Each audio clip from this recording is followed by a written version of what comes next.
I think today we got a bun delivery, so we'll be moving some buns around this trailer. Buns are looking good. This will be happening soon.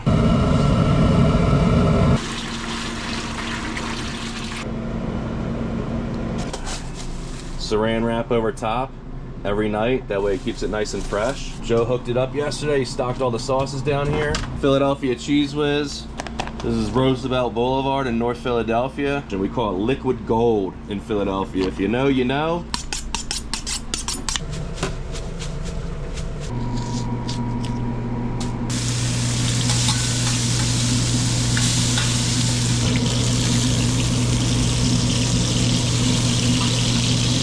That's what I love about hot dogs, is it's got a lot of history. It's very American, very German as well. I mean, it's global, really. Very Northeast. This is kind of where 100% the immigrants located and started selling street food, and hot dogs were one of them. So I don't know, I love it. I love hot dogs. I love selling them. I love eating them. I think we're coming into a time where hot dogs are going to start to kind of reign supreme, maybe even over the burger. We'll see.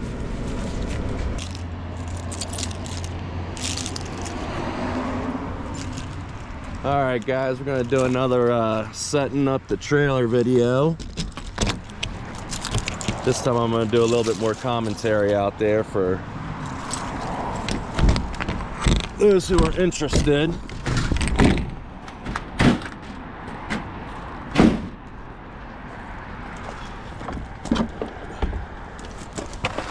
First thing I always do is get this generator rocking and rolling, get it warmed up. Then I go into the trailer and we'll heat up all the equipment.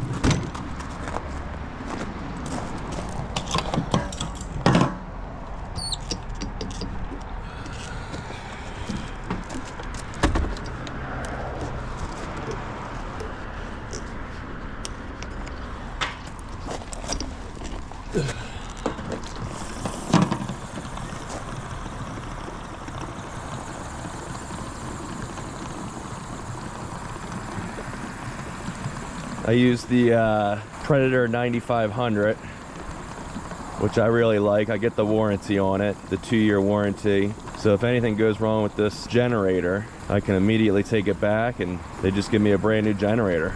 So these generators are probably usually good for about 2,500 hours before they start giving you some trouble. For the price, you really can't beat it. And like I said, they give you a brand new generator, and we usually will run these things till they blow up because we use them so much.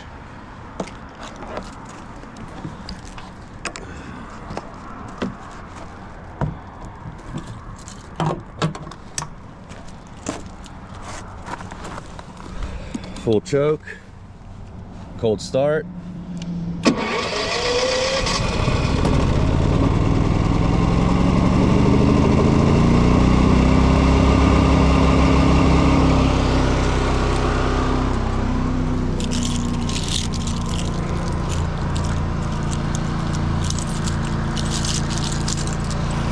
Fire up the propane here.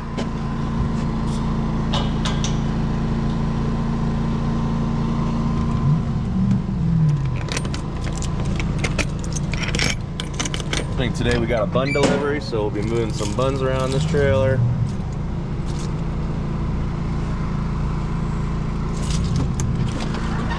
Yep, there it is. Show you the mountains real quick. We got some more snow. Looking beautiful up there on Echo.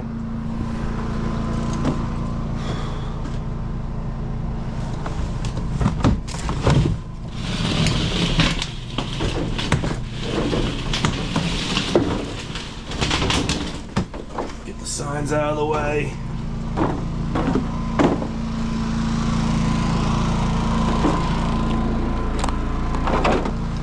We had to stop selling breakfast temporarily because of the egg shortage. So no breakfast today.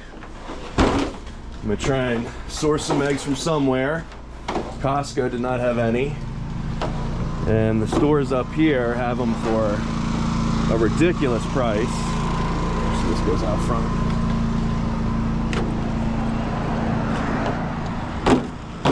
So it's hard to sell a breakfast sandwich for $9.50 when you're paying $1 per egg.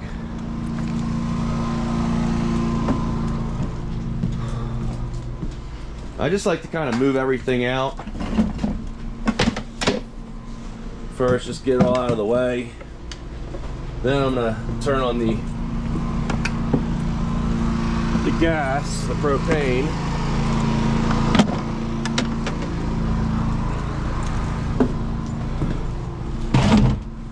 Let these lines start to prime up.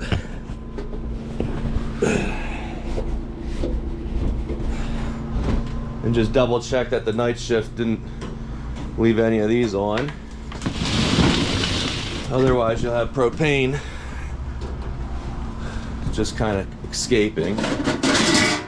So I can't fill the water basin until the water pump's on, and the water pump ain't going to go on until the generator's on. So in this little bit of a meantime, I'll unload the buns. You can see we sold out of buns yesterday. There's no buns in the trailer. So my wife did a perfect job ordering, because we probably sold out right at the end of the day.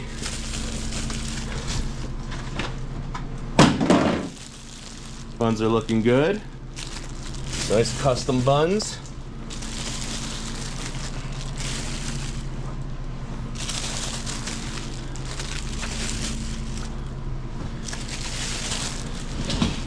So we have our buns stacked here, which we pulled during service. Then we put the overflow up here. This will be happening soon. We're getting the tablet. We couldn't integrate it into our Square system. It was a pain in the butt. So we ended up renting the tablet. I think it's like $6 a week or something. So tablet's in the mail. Getting excited about DoorDash. Not too excited about them taking 30%, but we'll figure it out.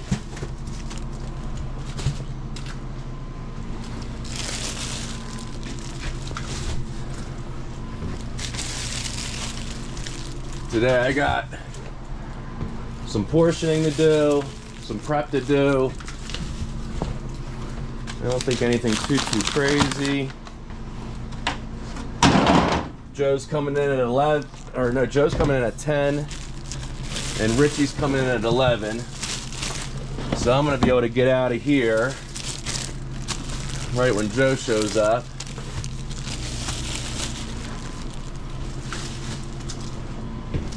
So this is 280 buns.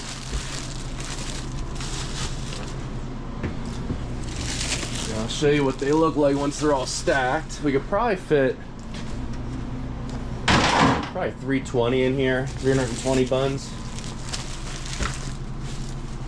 I recommend, if you're in the hot dog business, to set yourself apart. Get a hot dog from a local sausage factory and get your buns made from a local bakery. Not everybody has that pleasure, and it's probably triple the cost, but I think the customers know. They see it in the quality. Alright, there's your top stack there. So that's 280 buns right there.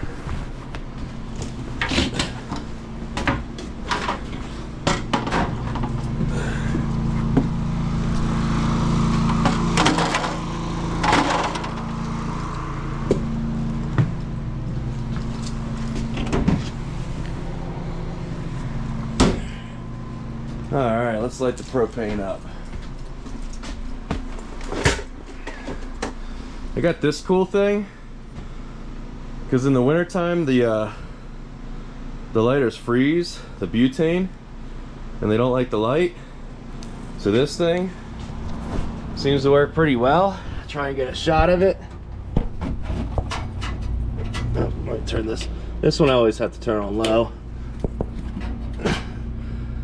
Lit right up.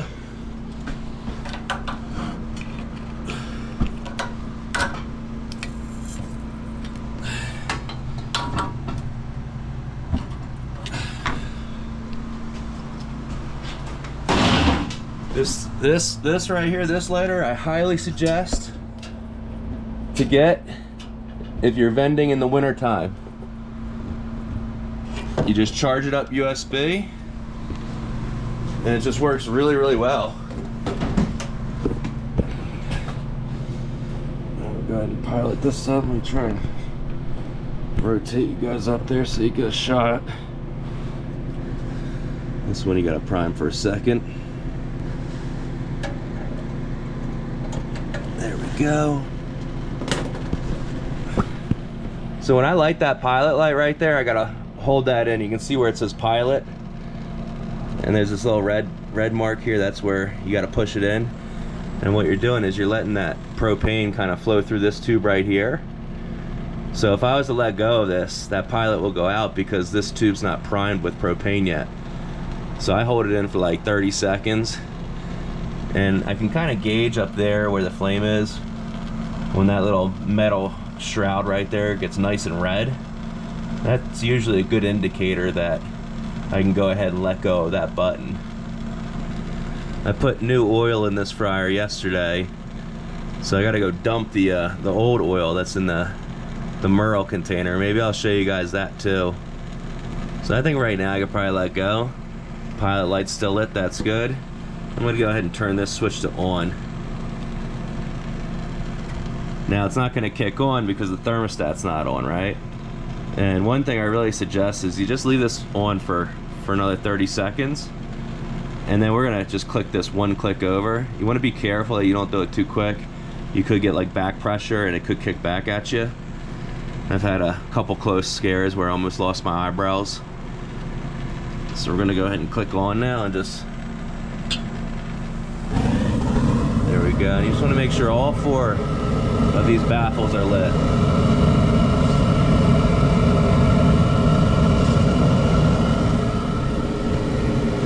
Now we'll set this to the temp. I go just a little bit over 350, between 350 and 375, because I've noticed that at 350 it's not really holding at 350 in here, but at 375 it does hold at 350 in there. So turn this bad boy off. Worked great. You can get like a week out of that thing before you have to charge it, sometimes even more. And like I said, it's amazing in the wintertime. Those butane lighters just freeze up. If you vend in the wintertime, you know what I'm talking about. It's a pain in the butt. Big old pain in the butt when you can't get your lighter to work.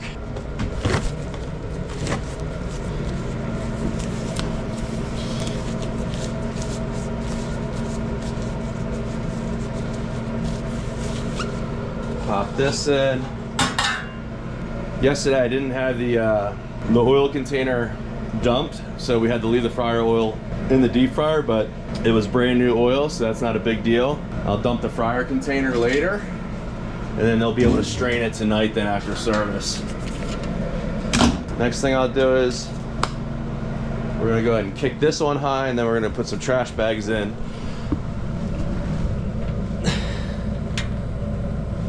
There you go, I just have that setting on high. Put some trash bags in. Plug the generator to the trailer, and we'll start filling some water up.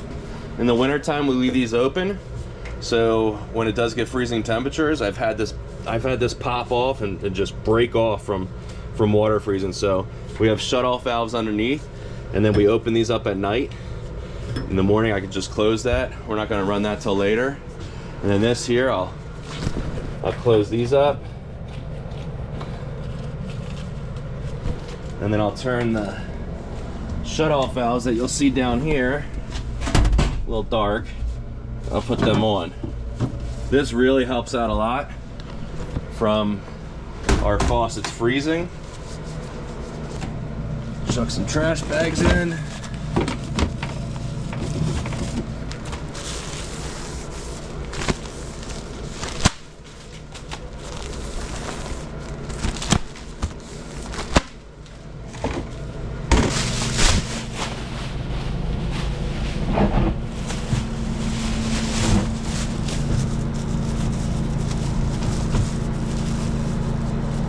Tie a little knot, that way this thing doesn't fall in on itself.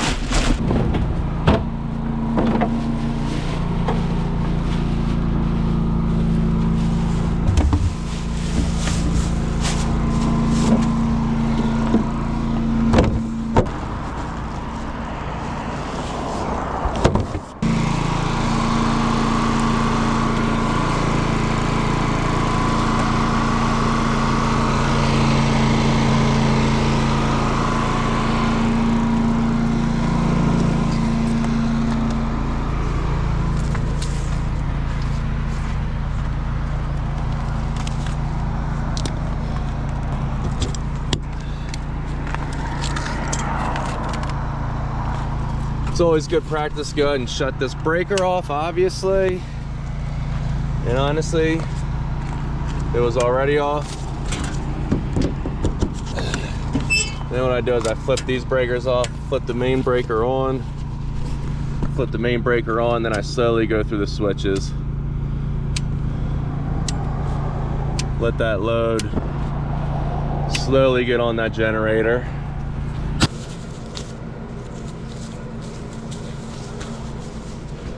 I have a GFI down here that tripped on me, so I'm plugging this in right here for right now. The water pump.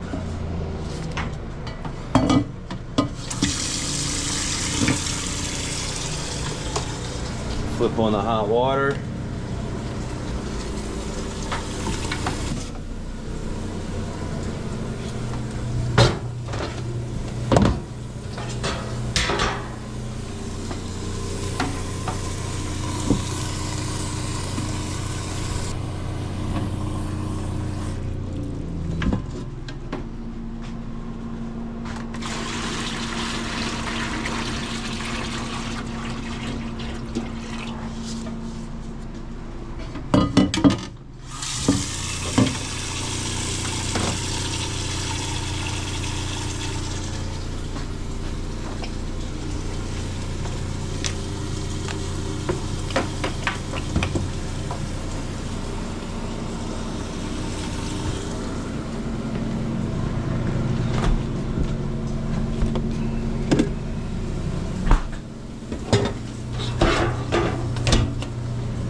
Gonna cook some bacon today.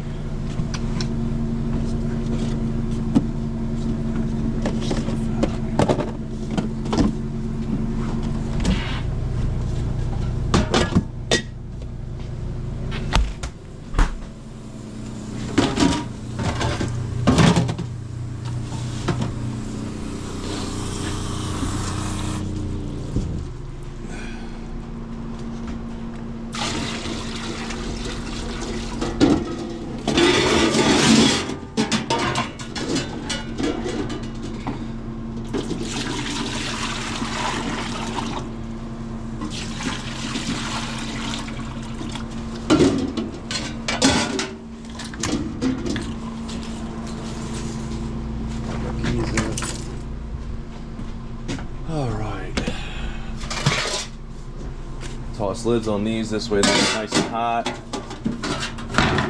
Takes about, depending on, it can take between an hour to set up. If I'm running breakfast, I can have it up and running in about a half hour because I'm kind of still setting up in the morning and there's not that many customers.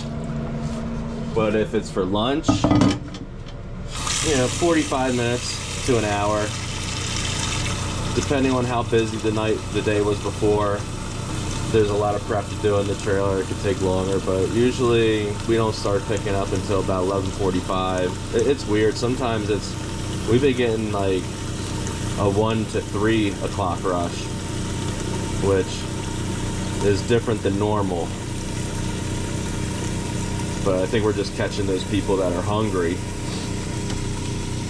And it's between that lunch and dinner. They didn't eat lunch and it's not dinner time, so they swing by and have a hot dog.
So we started making our own garlic oil in-house for the garlic parm fries, and it's so much better.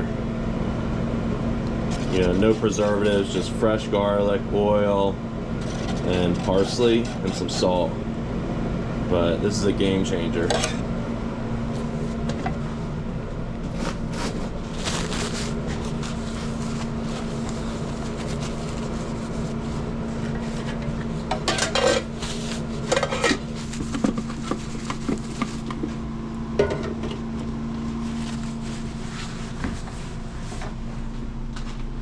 Put this rag right here, we put it under here because this creates condensation and then water just starts dripping everywhere, so we just throw this rag right underneath this cutting board, and that'll kind of soak up the water and keep it from dripping down on the floor and slipping on it.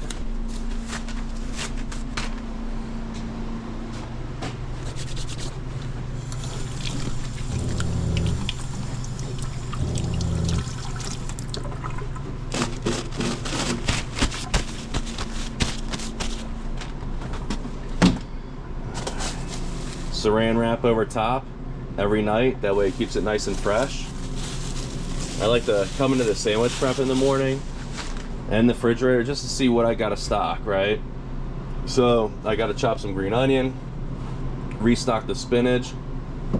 I'm gonna flip the tomatoes out with fresh tomatoes, and I'm also gonna do the corn for the elote, and then we're gonna chop some red cabbage so it's not looking too bad in here. Then I'll also take a look at the sauces. Joe hooked it up yesterday. He stocked all the sauces down here. And I will refill the sodas. Looks like we're gonna need Coke refilled, and that's about it. So we will get started. First we'll throw all these guys in there.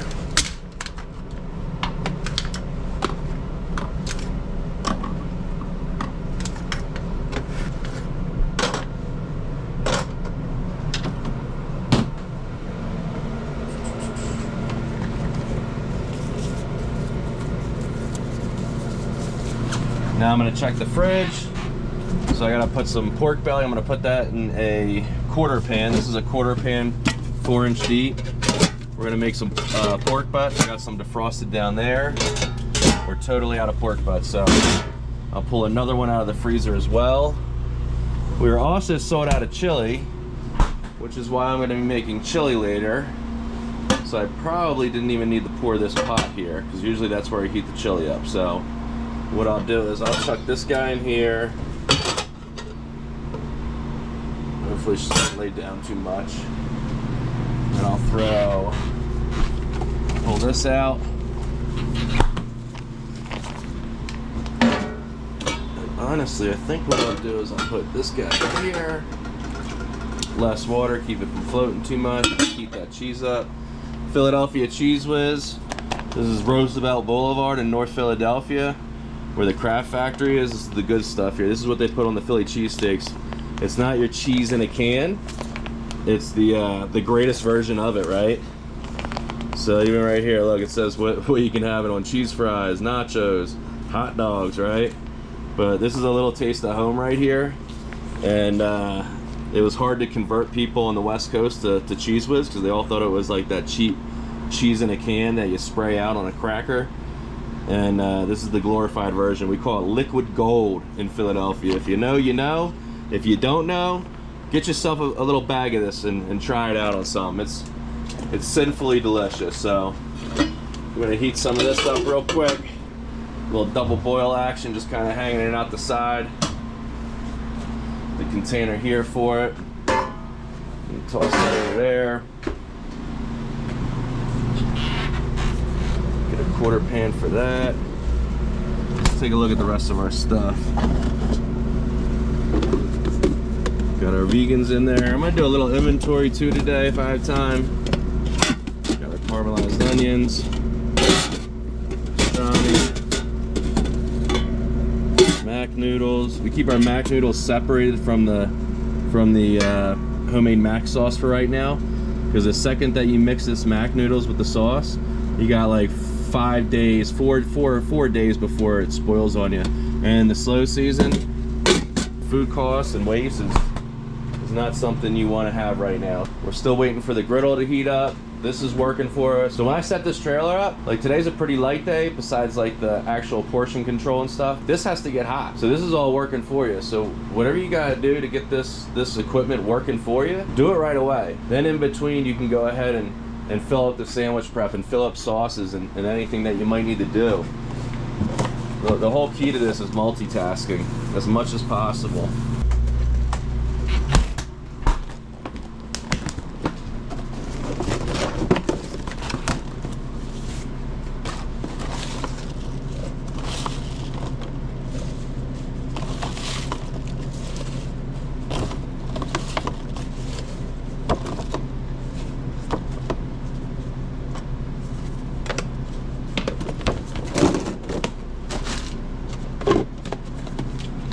It's always sad when you throw things out, but these aren't horrible, but they're just a little too ripe.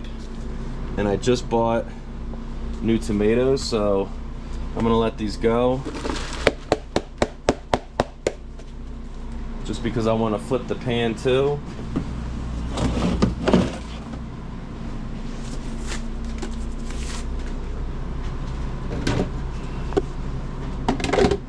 I'm gonna flip this pan as well. Green onion we just did yesterday, so I'll go ahead and reuse that pan. All right, let's start with, we'll go green onion, red cabbage, then we'll go to the tomato.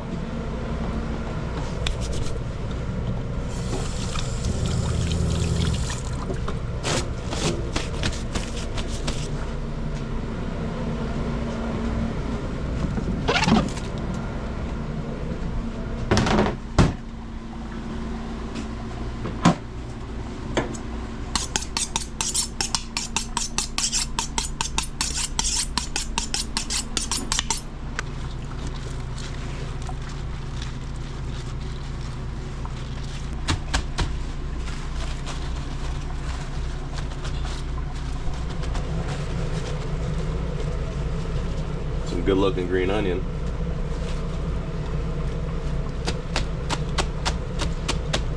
I know we wear a lot of gloves when we're in service, but I've got to wash my hands. I cannot cut with gloves on. It's just, I see people that can do it. It amazes me. I can't stand it. I love cutting without gloves on, so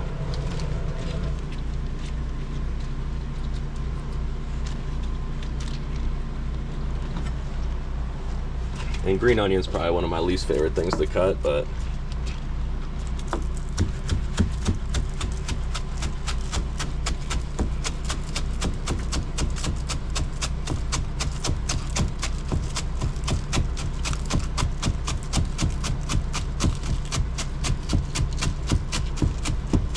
always good to have a sharp knife. And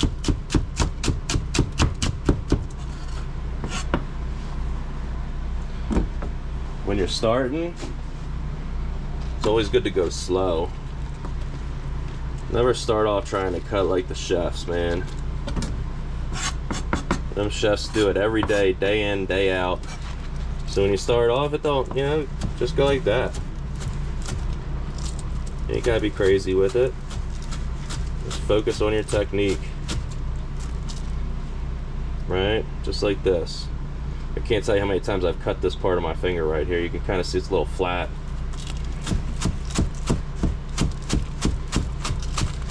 It doesn't matter how long you've been doing it for. I almost can guarantee that if there's a chef out there that says that he doesn't cut himself still, is probably lying. Because it just happens. And they whip a Band-Aid on it, and that's probably when you have to throw that glove on then. But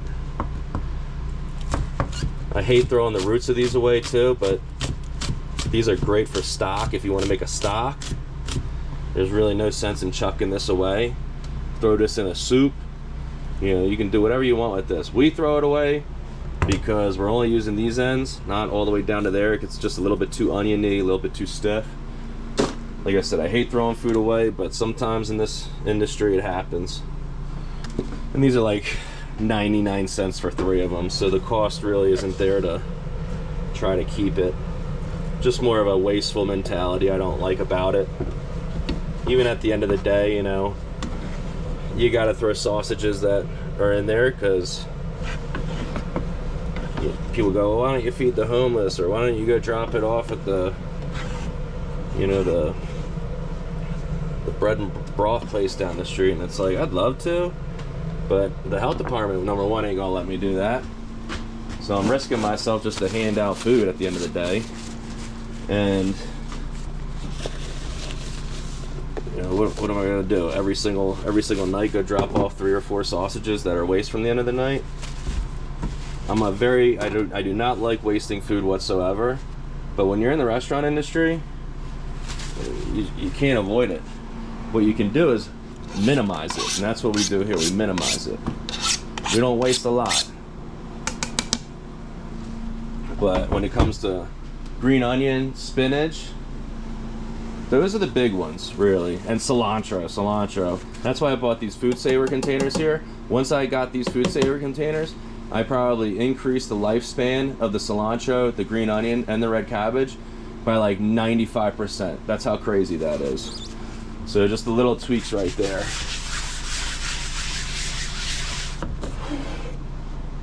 Can't wait to see the professional chefs out there judge me on my skills. Again, guys, we sell hot dogs for a living, all right? All right. Am I okay with a knife? Yeah, I'm okay with a knife. Am I a chef? Absolutely not. Do I love to cook? Of course I do. Everybody's got such high expectations, man. Just do what you love, have fun with it. Doesn't have to be perfect, it just has to taste good, and it's got to be consistent. That's all. That's all it is.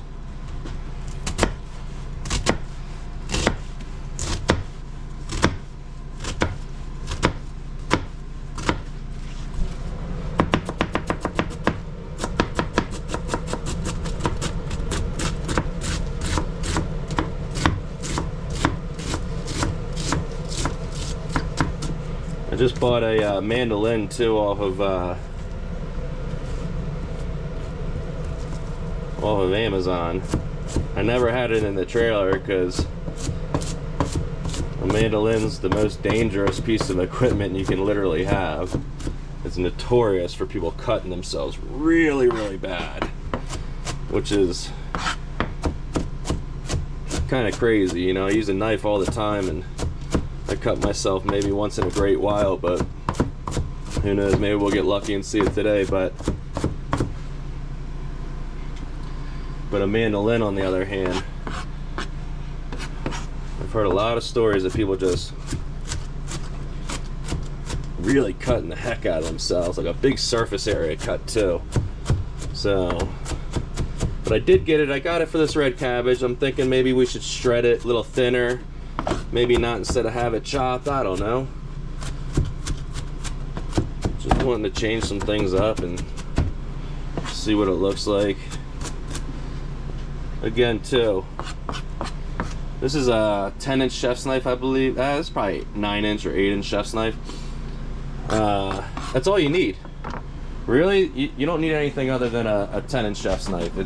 I remember, you know, Anthony Bourdain, watching his videos back when I was, you know, in my late teens, and I remember him saying all you need is a 10-inch chef's knife. That's it. It's all you need in the kitchen, and it's so true. You can do everything with a 10-inch chef's knife, and that's the knife you're going to use for 99% of your cooking and your prepping. That looks good. Another tool that's probably misused or not used very often is the honing blade. People don't even know what it's called. People always think that their knife needs to be sharpened. You only really need to sharpen your knife every once in a great while. The honing blade, what happens is the knife will curve its edge quite often when you're using it a lot. So you just kind of a matchbook width. You just kind of come up and down, and that takes that little curve off, that burr at the end of the blade. If I'm processing a 50-pound bag of onions, I'm probably honing my blade at least twice. At least twice.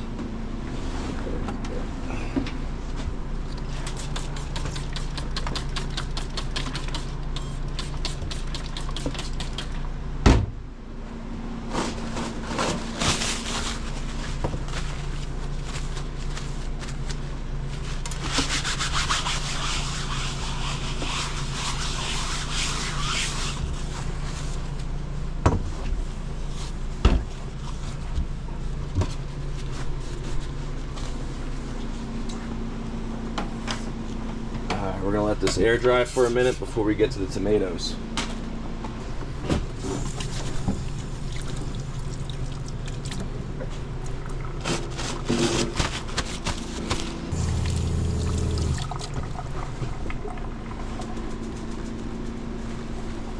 Water is your enemy when it comes to anything that's leafy. Herbs, spinach, lettuce. You want it to be very crisp and dry. A little bit of moisture, that's it, not a lot.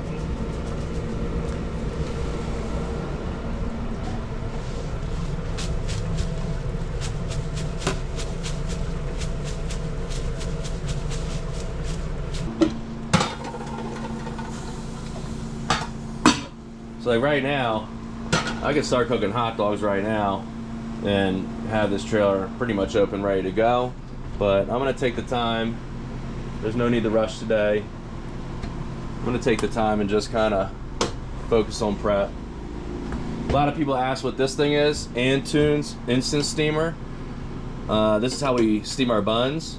It's not cheap. It's $1,700 piece of equipment, which most people think is ridiculous that we just use it to steam buns, but we're perfectionists when it comes to our buns being steamed, and I personally like a hot dog bun being steamed, and we get a lot of feedback that the customers love the steamed bun. So I've learned how to work on this thing when it breaks, but it's a really good unit, and we brought it back into this trailer because this just isn't keeping up. The steam table itself just isn't keeping up with the bun. So that's Antunes Instant Steamer. You can check it out online if it's something you're interested in. Try to find it maybe used, have them plug it in, make sure it's working, make sure it's in good condition, get a good deal on it. Brand new, they're gonna run you like $1,700 to $2,000. Not cheap, but it is what it is. I wanted to get a small flat of these, but I had to get the big flat.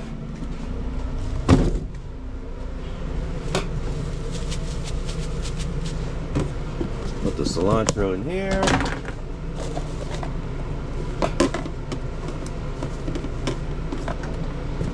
Mess around with this later.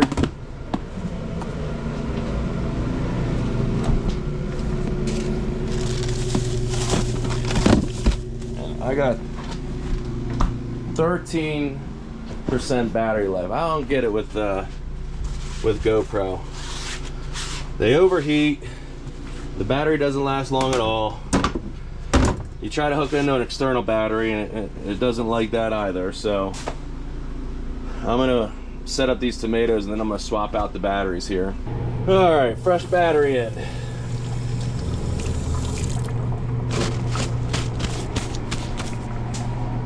Second favorite tool to use, I'll tell you right now, I'm gonna show you guys.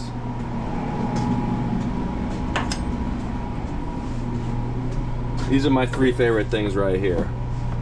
A spreading knife, which is what we use for the avocados. I love it, works awesome. You can cut bread with it, spread butter on it, that's why it's called a spreading knife. Tomato core, amazing. Chef's knife, 10-inch chef's knife, right? That's it right there. And of course your honing blade. That's all you need.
reason I cut these tomatoes upside down is because the flesh here kind of, I mean, if I had a really sharp knife one, this one's not super sharp, but just kind of makes it hard to cut through.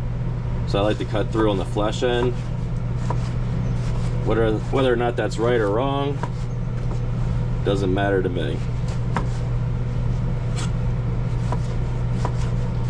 Just kind of how I've been doing it.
Again, in the food truck, you don't have access to your 3-bay sink all the time because it's doubling as a countertop, obviously.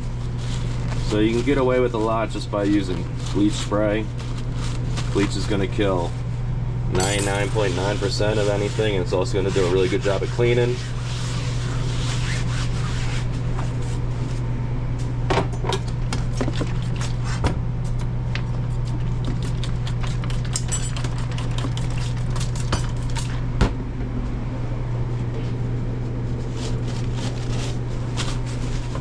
Just make sure that you let it dry before you go to use it again.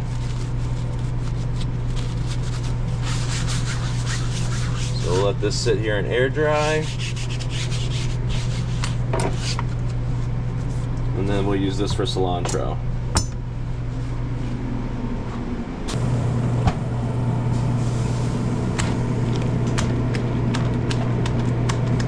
Bag is super high, look.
Good pair of kitchen shears is good to have too. Alright, Costco's got some good bacon. I love their meat products there. Doesn't pull apart that great though.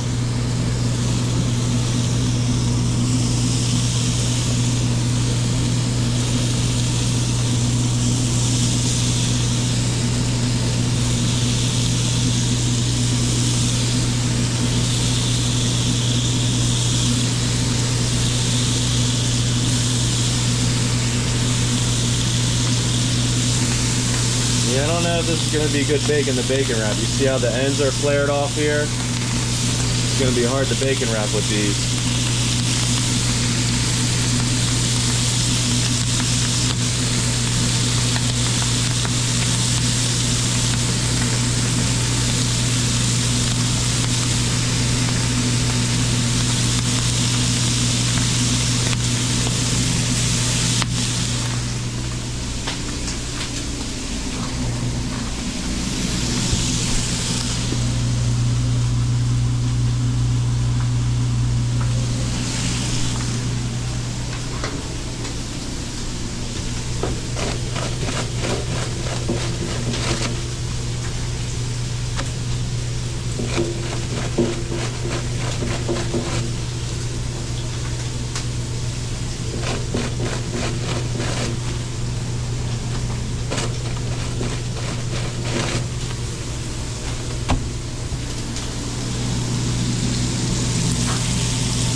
Wow, look how much it shrinks up too. Holy moly.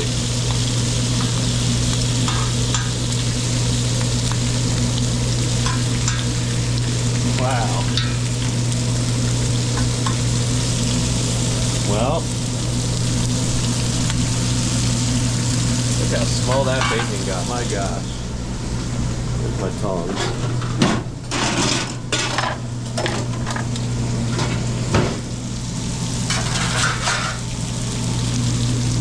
That piece of bacon.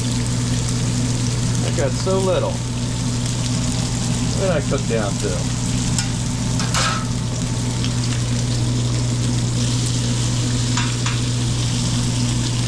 Well, Costco, I think I'm going to have to stick with the bacon supplier I have.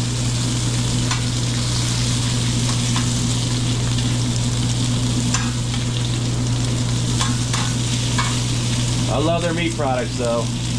You want a good ribeye, you buy the big old ribeye roast and cut them yourself. You get them for like $11.99 a pound, $12.99 a pound. Just cut the steaks yourself.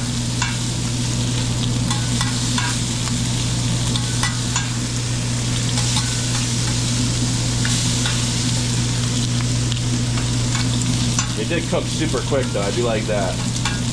But the shrinkage on this is ridiculous.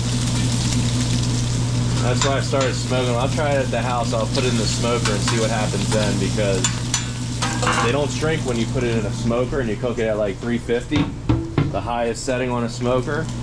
They don't shrink. They just stay flat. Again, when I'm cooking this bacon, I'm just par cooking it. I'm going to finish it up on the griddle later.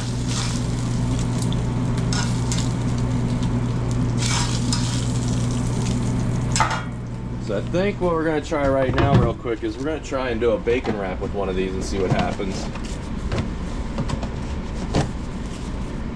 Because if it doesn't work for bacon wraps, then I have to cook all this on the griddle. So this is the side that's splitting, so maybe if I grab this side first.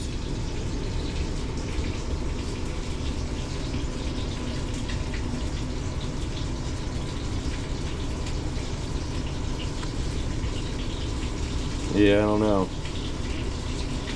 I don't think this is gonna work. Maybe.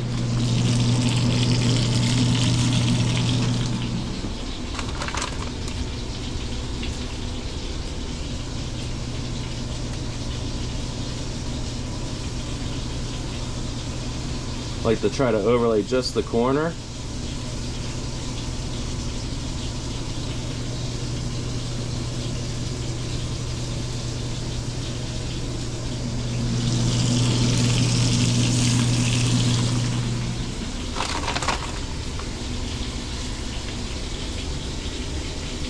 Do one more.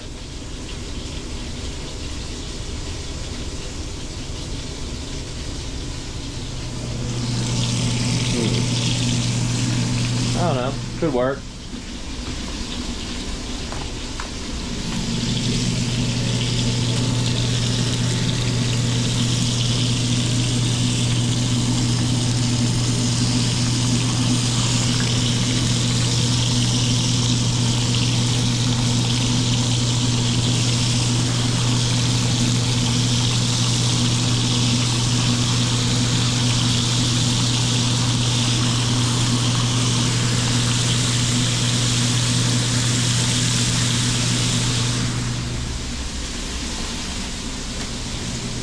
think we'll give it a try.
Little trick we do, we put the beef bouillon inside of the pans. Since we serve dirty water dogs, is what they're traditionally known as, from the Northeast.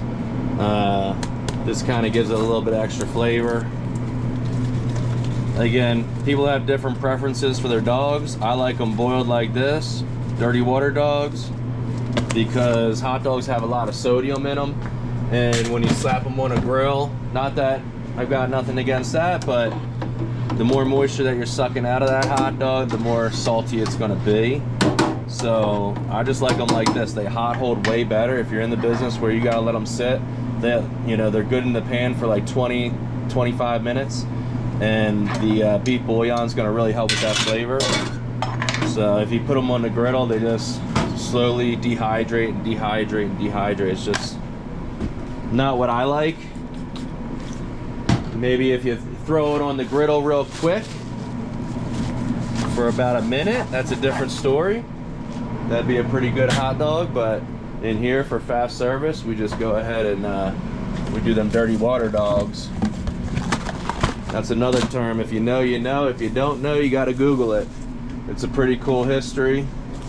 That's what I love about hot dogs, is it's got a lot of history. It's very American, very German as well. I mean, it's global, really. Very Northeast.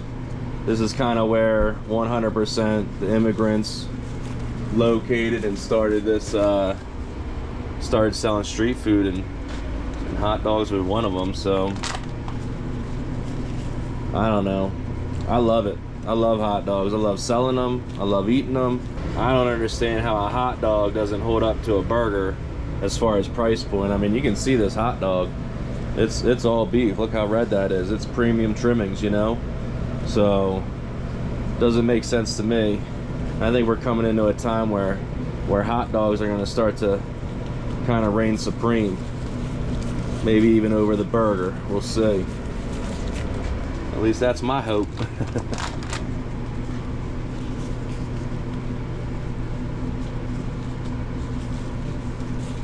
So I bacon wrap these. I just kind of squeeze them a little bit.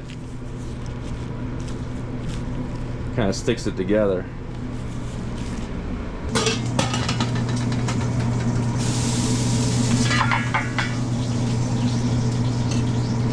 Put the hot links on the right side here, and then we'll put like exotics over there as well, usually like the elk or the Italian sausage, because they sell quicker. Then we'll make the wild boar made to order. And then we put the hot dogs on the left side. We only put the lid on the hot dogs. The reason is because the hot link, the casing will pop. So we keep the lids on the hot dog only for right now.